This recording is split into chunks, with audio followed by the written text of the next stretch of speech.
tonight, Dr. Stephen King calls for the closure of all non-essential businesses on island. Massey Stores implements rationing of some items, and government is called on to implement food stamps and other economic benefits for workers who are losing work and pay. We have the details coming up. This is the Hot 7 Nightly News with Lovelace and Amy Joseph. Good night. It is Thursday, the 19th of March, 2020. Welcome to the Hot 7 TV Nightly News. We're on Flow Channel 117. The broadcast is also being simulcast on Kiss FM Radio, on our mobile app, and our Caribbean Hot 7 TV Facebook page. I'm Lovely St. Amy Joseph. Thank you for joining us. Pathologist Dr. Stephen King says St. Lucia has not done enough to address the COVID-19 threat. He further called for every non-essential business to close down. The medical professional was in the hot seat on Hot 7 TV on Wednesday evening, talking COVID-19, the island's level of preparation, and what gaps need to be filled. Pathologist Dr. Stephen King says St. Lucia cannot afford to bury its head in the sand like the proverbial ostrich. He advocates for more robust systems to be put in place in the fight against COVID-19. He says by now the country's borders should be closed. I don't think we've done enough. So let me explain what can happen. To address this disease, because it's highly infectious, you have two ways. You have containment and you have mitigation. Containment means people coming in, we stop that. That's containment from without. So we contain the virus, we keep it offshore. We contain it offshore. It doesn't come on. Now, we haven't done that because they've come in. And we have, as yet, we have not shut our borders to all non-nationals. So we are not yet containing from without coming in. So that needs to be done.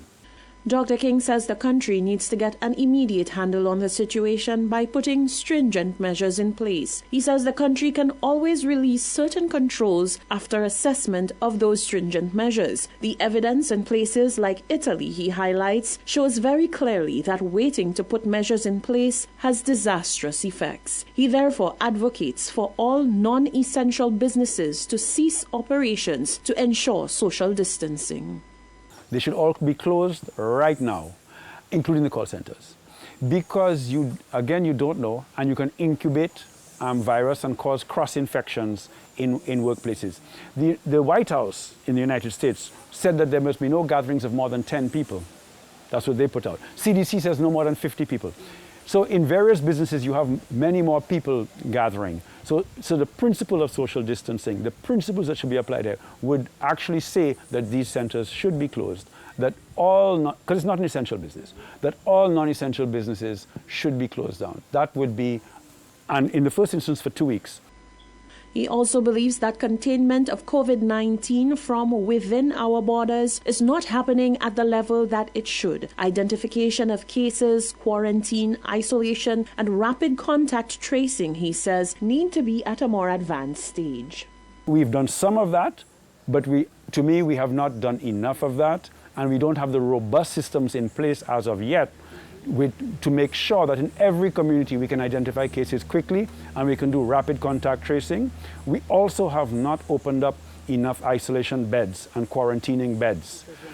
All right, so that is a problem. Since we have not opened up enough beds yet, we cannot truly respond if and when this epidemic grows on us, as I suspect it will. The medical professional, who is a former chief medical officer, says by the time St. Lucia gets to 1,000 infections, the country's health system will be easily overwhelmed, especially due to a lack of ventilation capacity.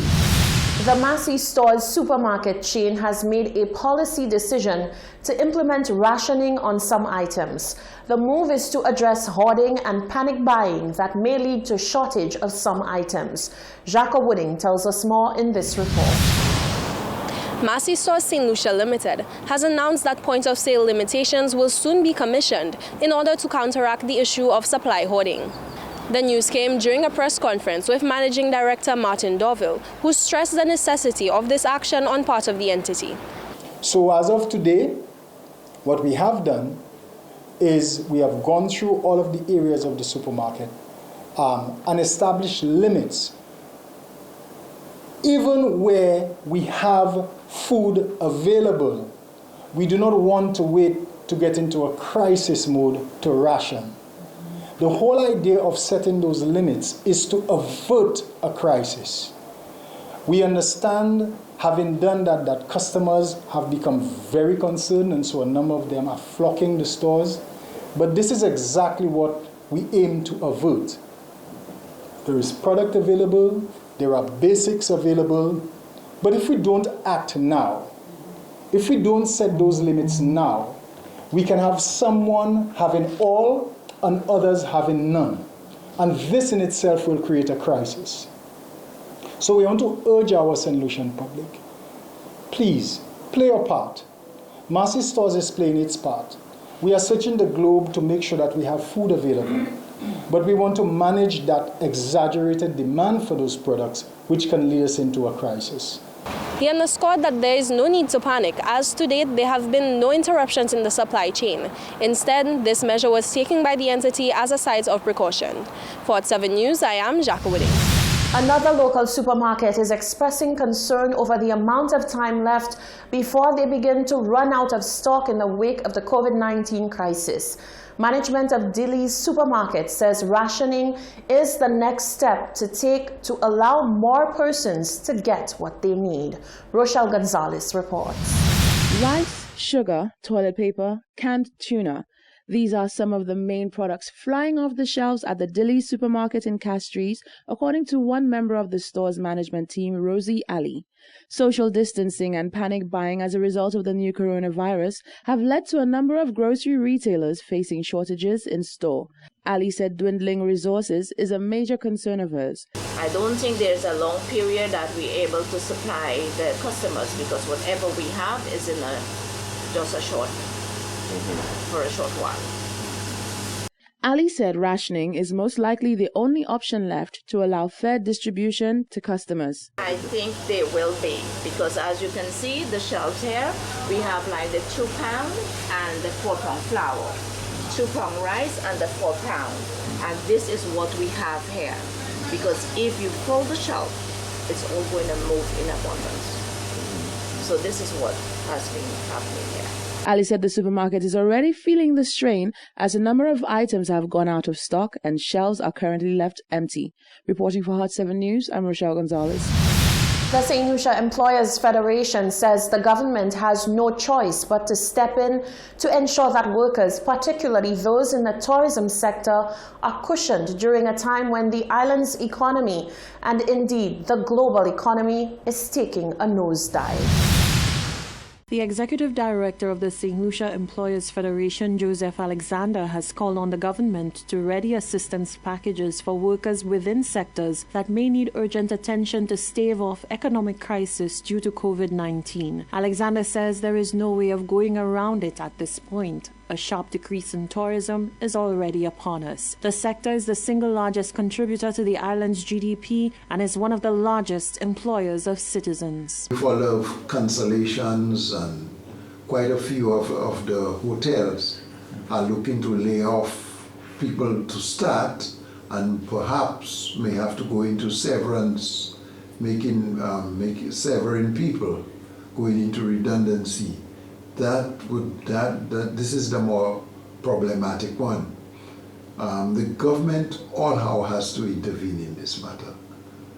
The companies as they stand cannot sustain paying employees for any extended period of time without the assistance of government. Alexander says the government and people can only hope that the crisis will not play out for long, allowing the various sectors to bounce back without continued intervention on the part of the government to keep the economy afloat. But already the U.S. is projecting that the COVID-19 crisis is expected to play out well into the summer. During an EMAC meeting on Monday, Prime Minister Alan Shastney acknowledged the grim financial prospects facing St. Lucia, the region, and the world. A Prime Minister on the phone call yesterday, I think, put it very, very well. When they said that we're not looking to win a gold medal at the Olympics. What we're looking to do is to do doggy style and to make sure we keep our heads above water. That is really the mindset I need us to be able to appreciate, that the next 4 to 6 months, there is going to be an economic fallout. There's no way of preventing that from happening. That's beyond our control. We have to recognize that there's going to be a change in our daily habits, and there's going to be a change in the economic environment we're currently accustomed to, right? The government's revenue is going to significantly fall. There's going to be a tremendous amount of demands, and I'm sitting here saying to you that we are calm, but we understand the urgency of the situation, so do not misinterpret our demeanor. We are staying calm in order that we can stay focused on the job at hand, but we all recognize the urgency in which we must make decisions, and always in the interest of every single solution. The Prime Minister indicated that the aim will be to help keep businesses afloat during this time so that when the global economy rebounds, they will be in a position to take full advantage of it. He also underscored the tough position that the hotel sector is in and how it has real bread and butter impact for many people. So my government has been confronted with two risks. The risk of health and safety for the country, which I have to say to you is very, very important to us, as well as the economic risk of fallout. So we got some numbers yesterday, which 13,500 solutions are employed directly into the hotels and restaurants.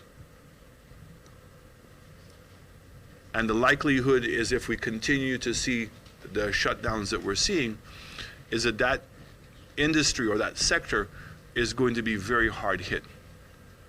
And certainly policies of closing down your borders have a direct impact on that sector. No definitive word yet on whether some sort of assistance package or special consideration will be given to the tourism sector and its workers to help ride out the COVID-19 crisis. The general consensus seems to be that economic woes are up ahead for the country and the rest of the world. Civil engineer John Peters is backing calls for government assistance programs, but he is adamant that it should not be in the form of direct support to hotels. Concern about cushioning the economic impact of COVID-19 is mounting. There has been a recommendation by the Executive Director of the St. Lucia Employers Federation, Joseph Alexander, for the government to step in to pay salaries for workers, particularly in the hospitality and tourism sector. Civil engineer John Peters says while he fully appreciates the need for government intervention to ensure that workers receive support, he says the focus should not be on supporting or bailing out big business, but rather on the needs of the workers themselves. I do not believe in direct support to the hotels. I would prefer that any intervention be direct to the workers. Whether it is, some may be monetary or some may be in kind. You have no cruise ships in the harbor. There's a loss of income there. You have no planes coming in from any of the countries that are your main touristic areas. You have a loss of income, you have hotels closing down, you have people going home. And you need to now begin to think, how am I going to deal with this as a nation and as a government? Peters has also suggested the introduction of some sort of food assistance program. In which you have vouchers and you can go to the grocery and get your goods. The government can even engage Massey for some sort of deferred payment, maybe some sort of credit facility on the government for 3-4 months, which is passed on to the population in way of food stamps. So if you lost your job and you can prove, and the means test is done, yes, you have situations that you have to deal with, you get a $400, $500 food card per month to retain. Peters says the time is now for the government to reassess its priorities and put an effective plan in place to ride out the global COVID-19 pandemic. Some projects that we thought should be done now will have to be deferred. That's the harsh reality that we are facing at this point in time. And it takes tough decisions, It may not be decisions that you want to do coming into your last term in office as a government, but it is the country first that matters at this point in time. And I will say for the record, today, I would recommend to the government to stop that building that is there now going on in St. Jude's, use the $20 million to finish what is there, what is standing there, because we cannot afford at this point in time to supplement the shortfall of the loan that we have from the town. At this point, he argues the St. Jude project is simply not feasible. Opposition leader Philip J. Pierre has tasked the government to implement a preliminary minimum package of benefits to workers who will be negatively affected by the economic fallout from COVID-19. It is a task which Senior Communications Officer in the Office of the Prime Minister, Nicole MacDonald, says the government will not shy away from. According to her, plans for government to offer economic relief are already in the pipeline. The Prime Minister has been in discussions with the private sector, with the banking sector, with the tourism sector, in order to see what measures we can put in place to cushion the impact that this will have on our economy and, of course, on people's jobs. So government will be rolling out some decisions that have been made very soon in terms of how we can help to cushion the blow to the economy. MacDonald promises that the general public can expect an official address on the nature of the imminent relief. This is the Hot 7 TV Nightly News. Still to come, we speak to Emma Hippolyte while she is in self-quarantine. Churches announce the closing of their doors as part of COVID-19 protocol. And we find out how Rodney Bay is faring amid the COVID-19 pandemic. That and more coming up after the break.